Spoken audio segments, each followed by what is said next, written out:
আজকের গল্প বেনুবালা। বেনুবালার বয়স সদ্য 14। তবে এই সদ্য 14টি বেনুবালার বাবার চিন্তার কারণ হলো বেনুবালার বয়সী প্রায় সকল মেয়েদেরই এখন একটি দুটো ছেলে মেয়ে আছে। অথচ এদিকে বেনুবালার বাবা নন্দন ঘোষাল মেয়ের জন্য পাত্র খুঁজে খুঁজে হয়রান হচ্ছেন। পাত্র মিলছে না। বেনুবালার গায়ের রং বিয়ের বাজারে টিকছে না যে।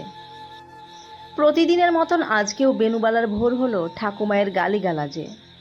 বৃদ্ধা মহিলা হাঁক ডাক করে বলছেন, মুখপুরি, তুই ডুবে মর, আমার ছেলের অন্ন ধ্বংস না করে ডুবে মর, মর মর।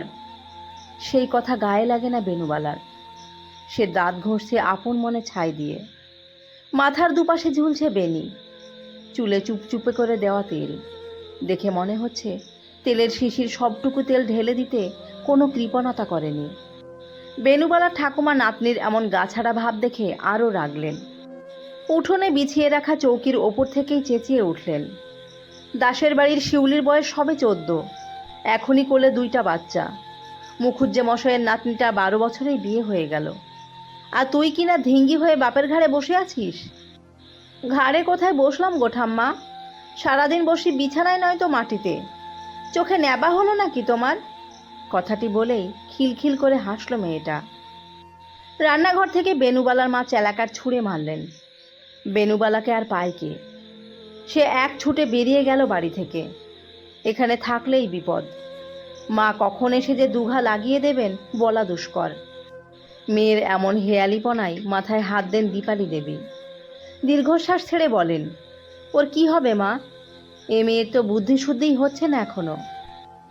বৃদ্ধা ও পুত্রবধূর চিন্তার শ্বাসে মাথা নাড়েন। নাতনিটা তার এমন যে কেন? কোনো চিন্তা ভাবনা নেই।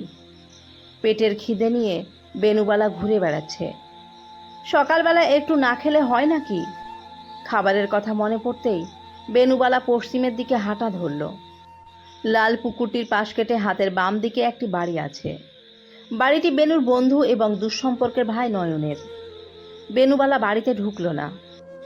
বাড়ির পিছন দিকে গিয়ে নয়নের শোবার ঘরের জানালায় টোকা দিল, খুব ধীরে, এবং কিছু সেকেন্ডের মাঝেই ঘুম ঘুম চোখে জানালা খুলে দিল নয়ন।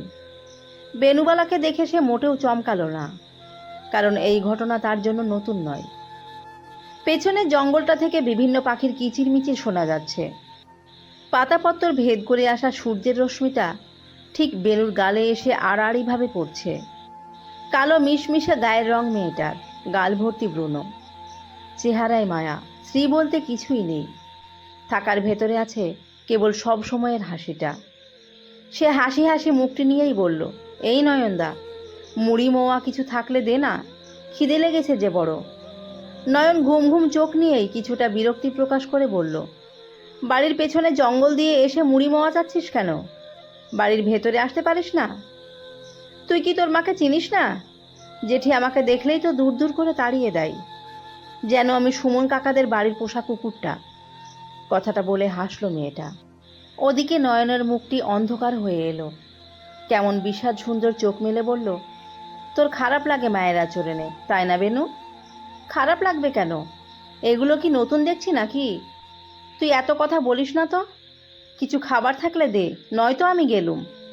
কথার মাঝে রাজ্যের ব্যস্ততা যেন মেয়েটার। নয়ন তাড়াতাড়ি উঠে বসল। বিছানার নিচ থেকে প্লাস্টিকের কৌটো বের করে আলগোছে বাড়িয়ে দিল জানালার বাহিরে।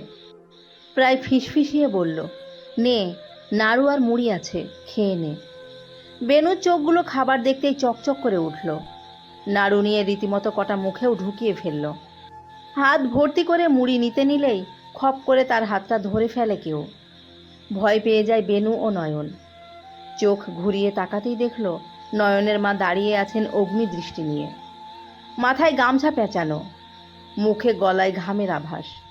সদ্য স্নান সেরে এসেছেন বোধহয়। জেঠিকে দেখেই পিলে চমকে উঠল বেনুর।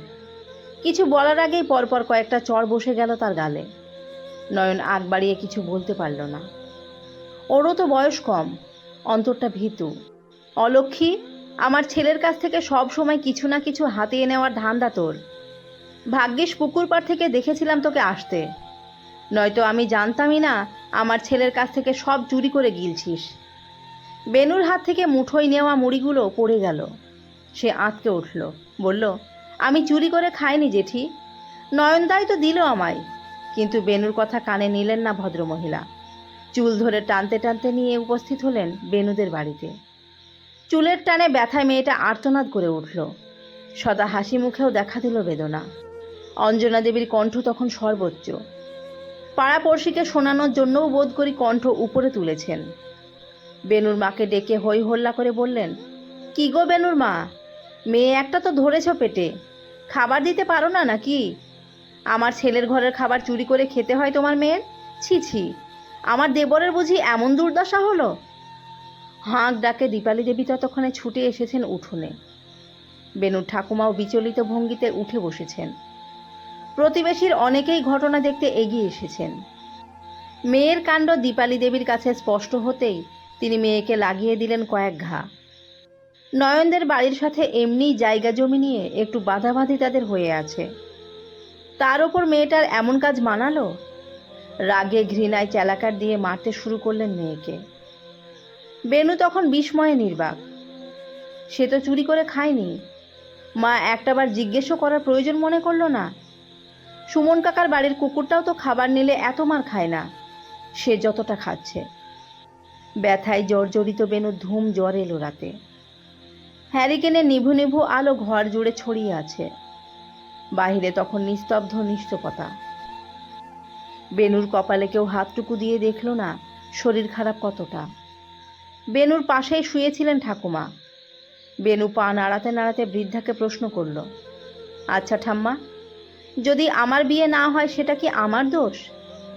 বৃদ্ধা তখন চোখে মুখে তন্দ্রার ঘোর সামান্য। সেই ঘোরেই জবাব দিলেন, তোর কপালের দোষ।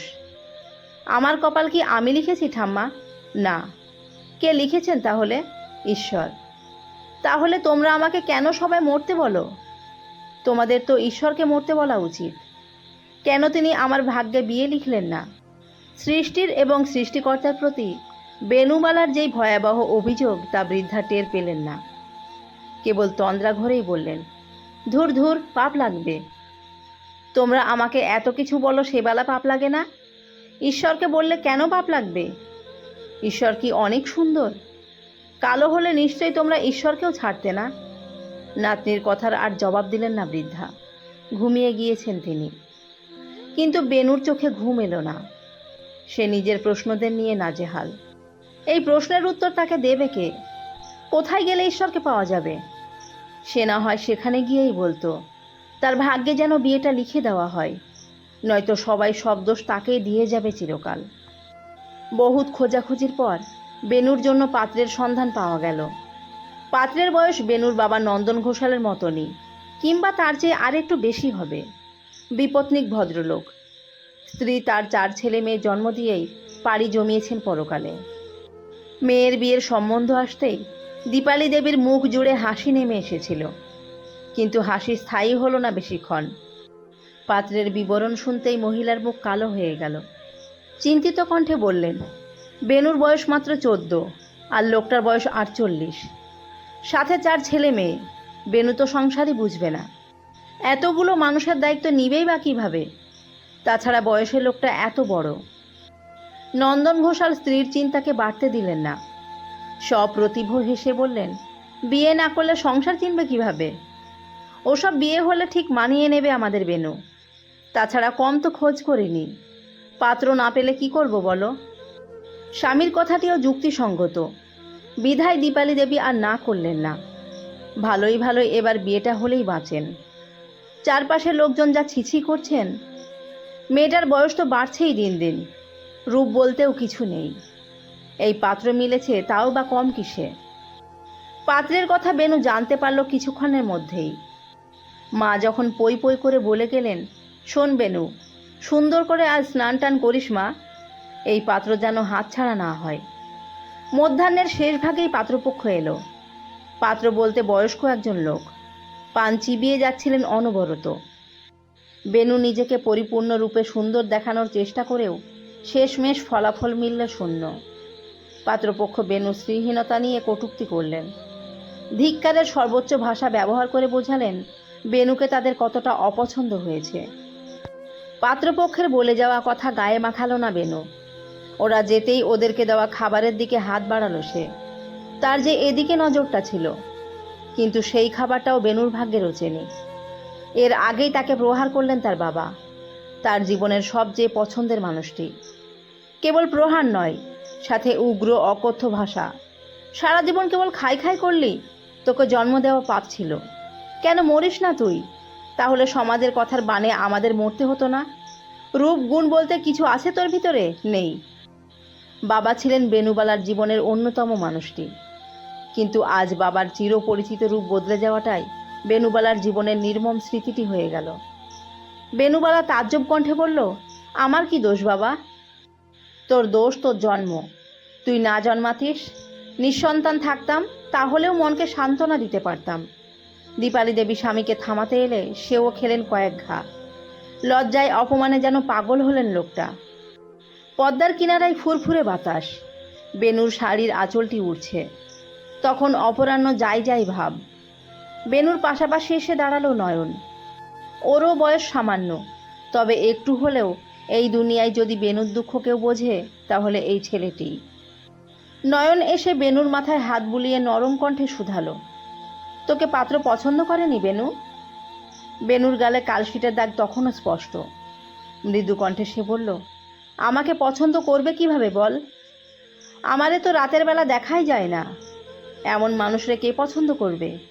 কথাটি বলেই খিলখিলিয়ে হাসল মেয়েটা, যেন তার কোনো দুঃখই নেই এ জীবনে। নয়ন হতাশ কণ্ঠে বলল, তুই ভীষণ সুন্দর বেনু। সেটা তো তোর চোখে নয়নদা। আমি কেবল ভাবি, ঈশ্বর কেন তোর মতন চোখ সবাইরে দিল না বল? কি জানি।